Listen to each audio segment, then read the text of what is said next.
Welcome from the Music City Center, Nashville, Tennessee.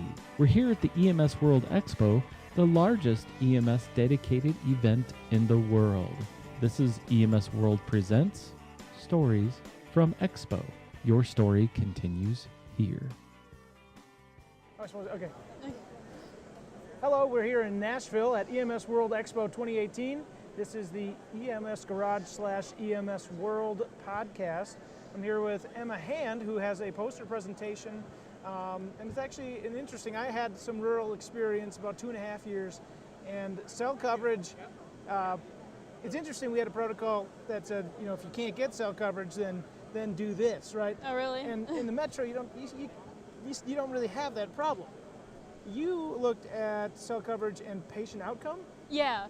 So we looked on the effect of cell coverage on whether or not the patient was going to be dead on arrival in a cardiac arrest situation.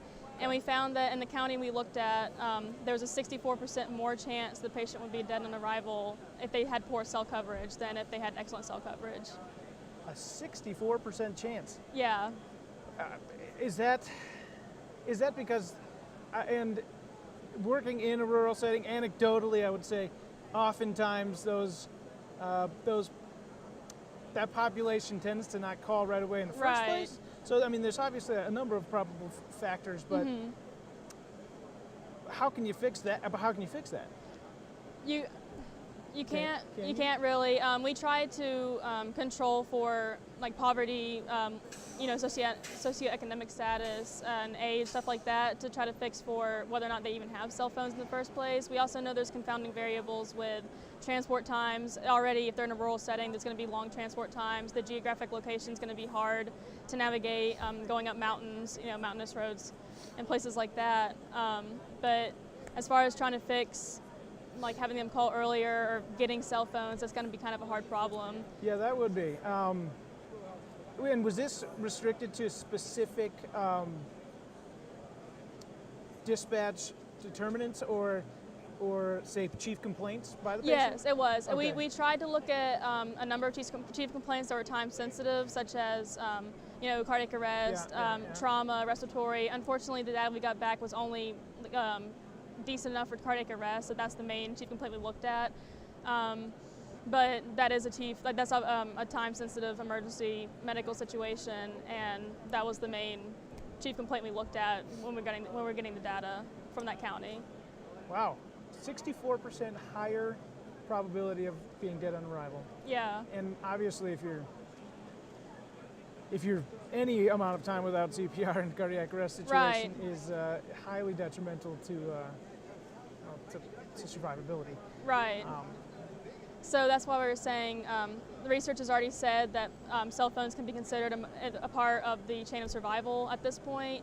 And cell phones are obviously really important, trying to contact dispatch as quick as possible. There's also new apps coming out, like showing bystanders how to do CPR or alerting people nearby that there's someone that needs medical aid. But if there's no cell service, then that all kind of just goes away. And so my main point was cell phone providers need to start getting close to 90 to 100% coverage, even in these areas. It just is really important for them to do so. Yeah, absolutely. And maybe this is beyond what you were studying or what you were looking at, but is there a large decrease in landlines? Do people, even in the elderly population, are people just dropping landlines, and so now everybody is becoming dependent on their cell phones? I think so, maybe. Yeah. And the big thing with that too is if they fell outside or they're alone and no one can get back inside the house to get to the landline, then that kind of defeats the purpose as well. So I was kind of just like taking all of that into consideration, taking it all into account, and just trying to figure out like what the best way would be for these rural communities, because I go to school in a rural community. Often when you're hiking, there's no service out on the trails, or there's no service even in town in some places, and especially no service where these people are out like in isolated locations where they're living. So it's just really scary, and we don't need that. We don't need cell coverage to be a problem in them getting medical attention.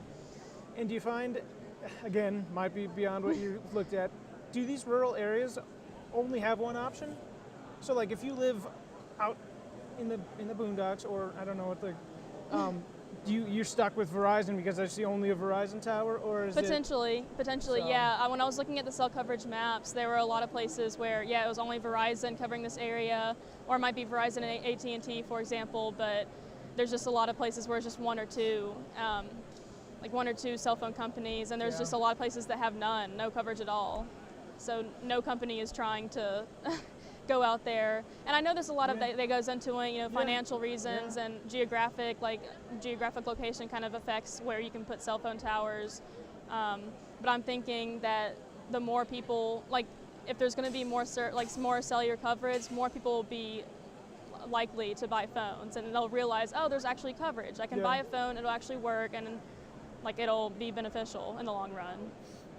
Well, there you go. It's important to, sometimes when companies have a monopoly, they don't tend to care, much care what kind of service they give, but maybe it's a good reason for our public health services to, especially if you're in an area with low coverage or one service provider, get on their back and say, hey, this is affecting people's lives. Yeah, I mean, in my opinion, I know it's expensive to build cell phone towers, but is anything so expensive that it's worth more than someone's life is kind of where I'm at. Yeah. Especially something that matters to me is my grandparents live out in a rural community, and often back in the past I remember I didn't have cell phone coverage with them either.